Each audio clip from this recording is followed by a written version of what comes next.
And don't you just love it when they don't put a whole lot of time and effort into the music? Even though it was only 30 seconds, that shit was annoying.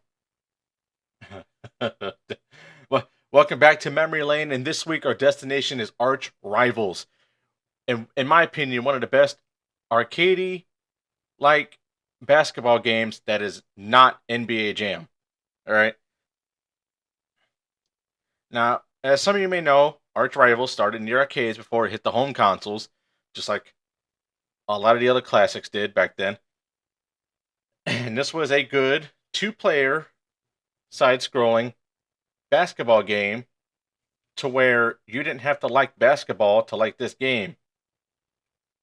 Now, Arch Rivals came out in 1989. Developed and published by Bally Midway for all the Midway arcade machines.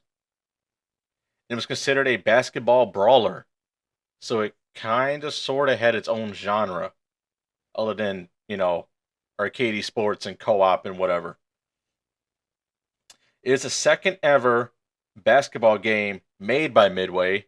The first one was called TV Basketball that came out in 1974. This was Midway's forerunner to NBA Jam. So, if you've ever played Arch Rivals and NBA Jam, which I agree to this because I played both, you can kind of see a lot of similarities. Like, this is not just your traditional basketball game. Like, there's no format, there's no formula, there's no strategy. Just like if you were to play NBA, 2K, or anything like that. These were just arcade games that you could play with a friend, regardless if they like sports or not. Because these were fun enough games where you can play whether or not you cared about basketball or sports in general. What made this game stand out, other than it being, non-traditional, was you had the ability to punch players to steal the ball. So instead of like swiping the ball or, intercepting it, or if the player fumbles it, which, those are ways you can do it too. You can punch the shit out these players. Punch them, free up the ball. Now you have possession. And there was, it still has some, basketball DNA. Of course, there was 4 quarters. Each quarter was 4 minutes each. Of course, real basketball is longer than that. And 2 players per team. So it was total 4 players on the screen at once. You controlled both players, but the one you control is the one who has the ball. And there was a continuous overtime until it was one winner. Okay, so if there's a tie, you go to overtime. There's still a tie at the end of overtime. There'll be another overtime. It'd just be continuous until there's a winner. There's not very many times where refs will call violations or stops and plays or penalties, whatever. Only they'll do it for a shot clock violation. Now, for those of you who don't know, shot clock is basically your time of possession. So, like, if you're sitting there and you're holding the ball, you're not passing it, you're not shooting it, you're just standing there with the ball, you get a shot clock violation. I believe in the more modern ports of this game, so like the Midway Treasures arcade classics compilations and stuff like that, and maybe the Sega Genesis version, they were a total of 12 teams for 8 total players. Okay, and there was some generic teams, like, okay, there was New York, there was Chicago. Of course, there was ones that don't exist, like there's Brawl State, there's Natural High, but they didn't because the arcade version had 6 teams, so it was teams like that. But like the home ports, especially for the bigger consoles, like the Genesis and whatnot, they had licensed teams. So like you had the Chicago Bulls and the Phoenix Suns and the LA Lakers that made up, so that they made up the 12 teams, and there was 8 players total. I remember playing this game for the first time. Never played it on the arcade. Never played the original version of it. I played it on the that was the Midway Treasures Collection on the PSP. It was my first time playing it, and like I said earlier, it's a fun arcadey kind of game. You don't need to know basketball too much. You don't need to worry about plays and strategies and formulas. You just need to get a hold of ball, run to the other side, and shoot it and try to get points. And of course, the team with the most points wins the game. But it was cool that you can like punch the players to get them to free up the ball. Referees didn't care about that. Referees only cared if you held the ball and didn't do nothing with it. Uh, but to go back to the earlier point when I said, based upon my research, that it was a forerunner to NBA Jam. NBA Jam is probably one of the most famous sports arcade games to ever be made. If you played it on the arcade cabinet or on a Super Nintendo or on a Sega Genesis, and I believe it was also like on the PlayStation. I think it was remade as well for a more modern console. I can't remember. NBA Jam is going to get its own episode later down the line here, but it's a great game. Of course, Arch Rivals didn't live up to NBA Jam because NBA Jam is actually NBA licensed. So you play as Scottie Pippen and Shaquille O'Neal and stuff like that. You play as those guys from actual teams. You actually play as the Bulls, the Suns, the Lakers. You actually play as those teams. Versus Arch Rivals was just like an arcadey, royalty free kind of game. But just like all these other games from these days, like these arcade games that became home ports, like these are just games you can pick up and play with your friends or anybody. Like I said, you don't need to know basketball. You don't need to care about basketball. You don't really need to care about sports. You can still pick this up, play it, and have a good time with it. I did the first time I played it. You know, I would love to play this on an actual arcade cabinet. I kind of that's just the originality in me to kind of play this on the original hardware. So the arcade cabinets, like it was originally intended to be played on, how it first came out. Sure, the home console ports are fun. I like the Sega Genesis version. That's the version I played. I didn't play it on the actual Sega Genesis. Like I said, I played it on a PSP, but I believe it was the Genesis version. They had the port of it on the on that compilation disc. But this is a game I would love to kind of do a let's play on my YouTube channel here because it's fun. It's fun. I'm not gonna lie. It's a fun game.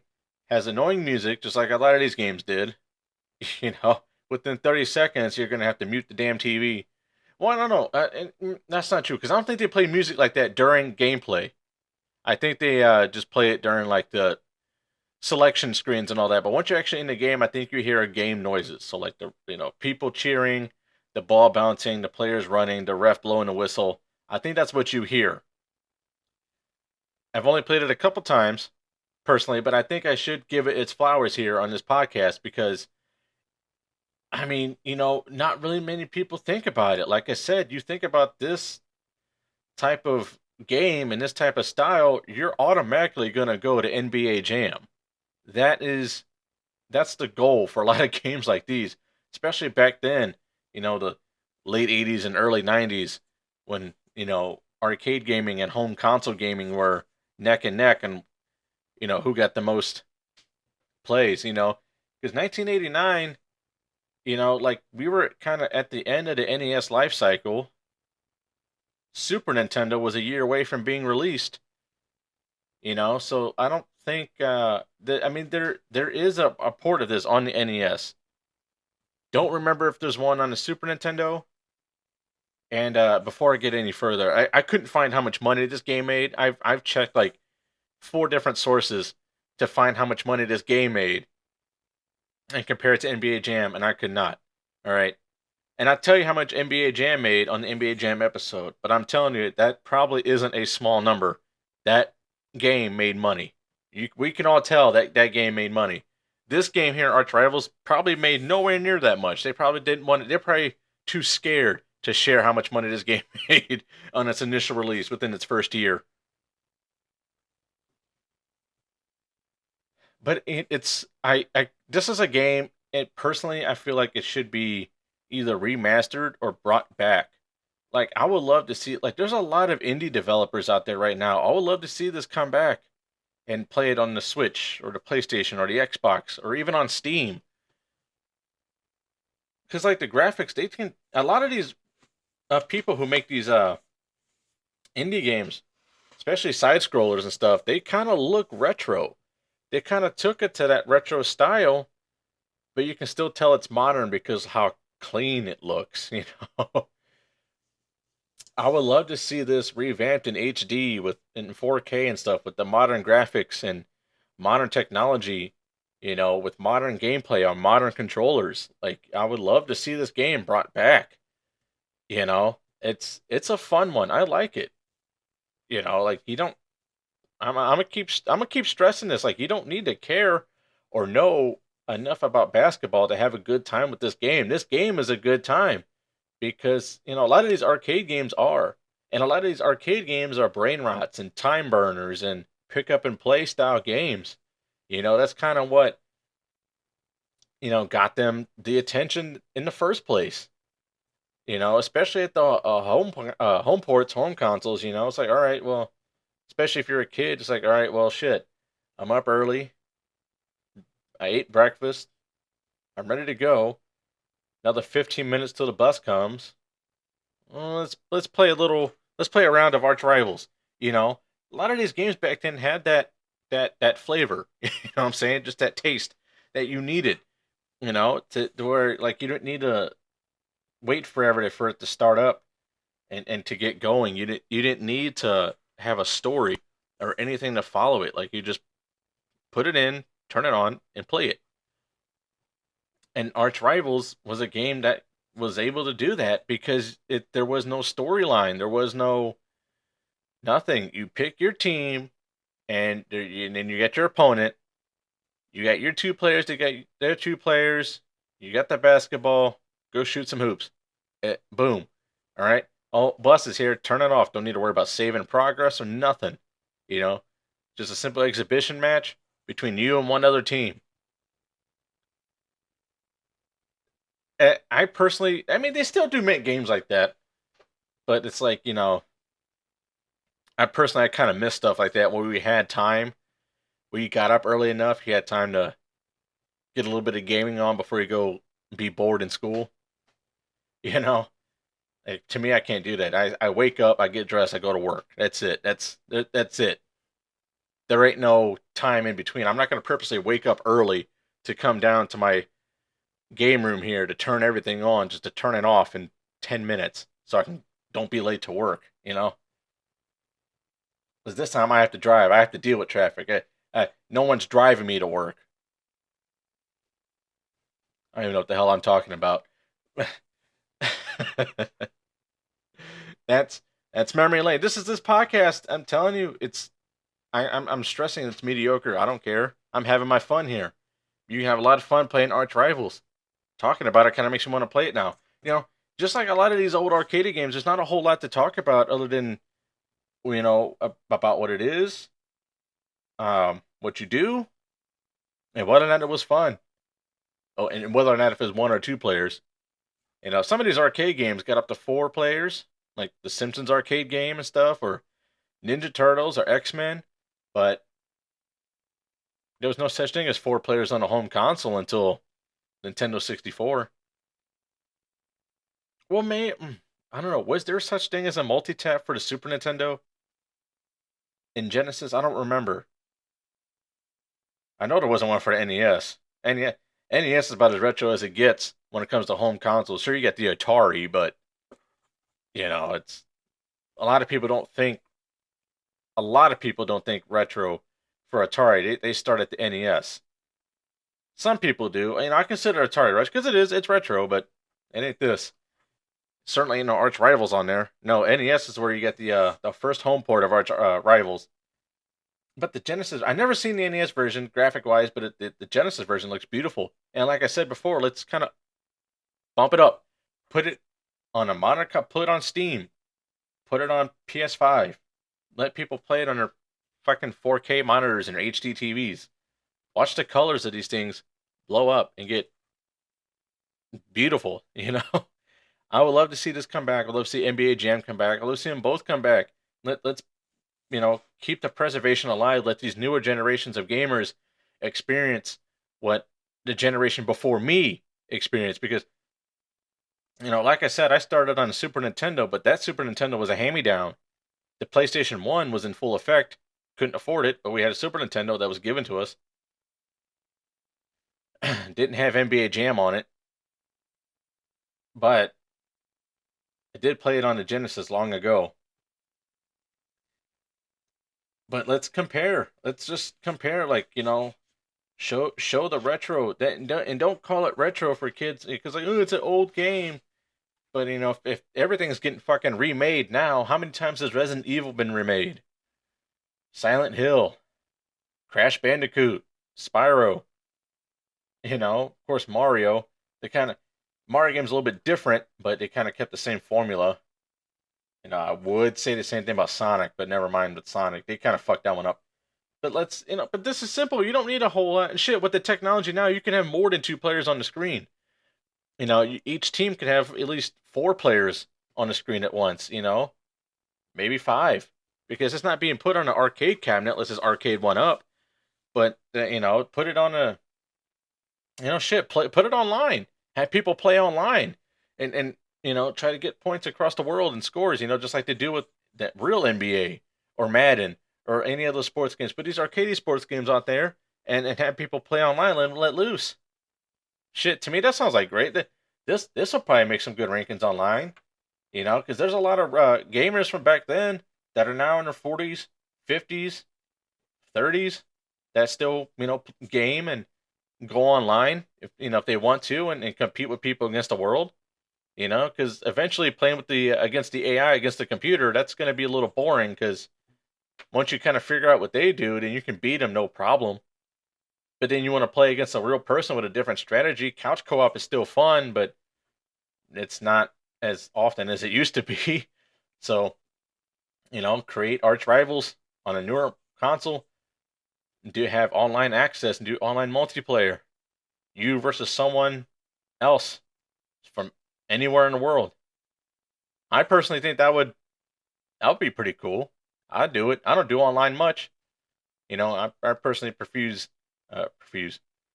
prefer uh solo gameplay and a little bit of couch co-op, but I personally I refuse online until I feel like I should to a certain extent, like I do NHL online or even Mortal Kombat till I play a game with somebody with 13 fingers and I'm fucking losing because they pushing every button at once.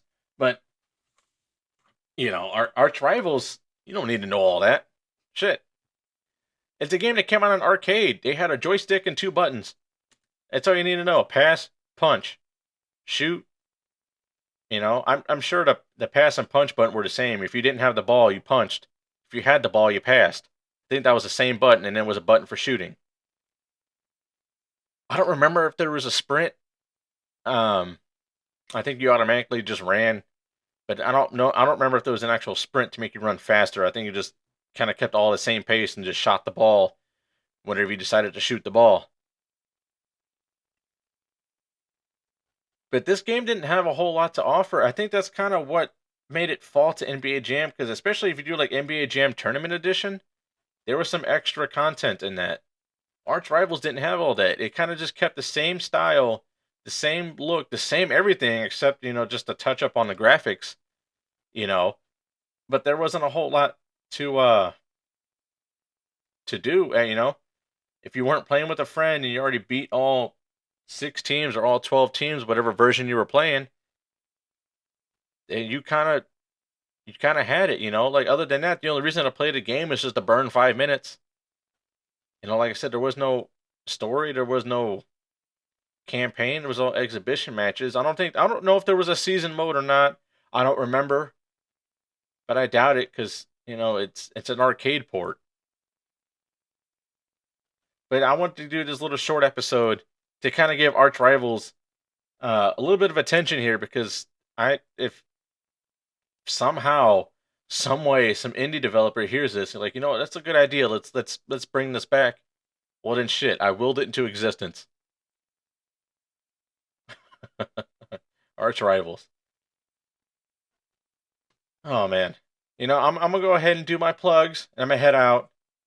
If you have a way to play Arch Rivals, I'm sure there's a way, but you gotta play it. It's a nice little time burner, little game to kind of kill 10 minutes with.